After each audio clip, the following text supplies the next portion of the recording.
Si vous avez encore du mal à comprendre ce que signifie le mot consentement, alors imaginez-vous qu'au lieu de vouloir un rapport sexuel, vous voulez faire une tasse de thé. Vous dites « Hey, est-ce que tu veux boire du thé ?»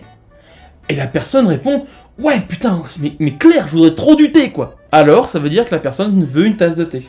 Si vous dites « Hey, tu veux boire un thé ?» et que l'autre répond « je sais pas, je suis pas sûr », alors vous pouvez leur préparer un thé, ou non, mais soyez bien conscient que la personne n'en voudra peut-être pas. Et si la personne n'en veut pas, c'est là le plus important, ne la forcez pas à boire. Ce n'est pas parce que vous avez fait du thé que vous avez le droit de voir quelqu'un le boire. Et si la personne dit non merci, alors ne lui faites pas de thé. Mais genre pas du tout. Ne la forcez pas à boire du thé. Ne vous énervez pas parce qu'elle ne veut pas de thé. Elle ne veut juste pas de votre thé. D'accord? La personne pourrait aussi dire oui, s'il te plaît, ce serait très aimable de ta part. Et quand le thé arrive, finalement, elle n'en veut plus du tout. Bien sûr, c'est plutôt embêtant parce que vous avez fait l'effort de préparer tout ce thé. Mais rappelez-vous que personne n'est obligé de boire le thé s'il n'en a pas envie. Et oui, la personne voulait du thé, mais plus maintenant.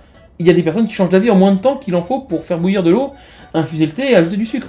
Et c'est tout à fait acceptable qu'ils changent d'avis. Et vous n'avez toujours pas le droit de les forcer à boire. Et si la personne est inconsciente, ne lui préparez pas de thé. Les gens inconscients ne veulent pas boire de thé. Et en plus, ils sont incapables de répondre à la question « Voulez-vous du thé ?» Parce que ils sont inconscients. Ok, peut-être la personne était réveillée quand vous lui avez demandé. Et elle a dit oui.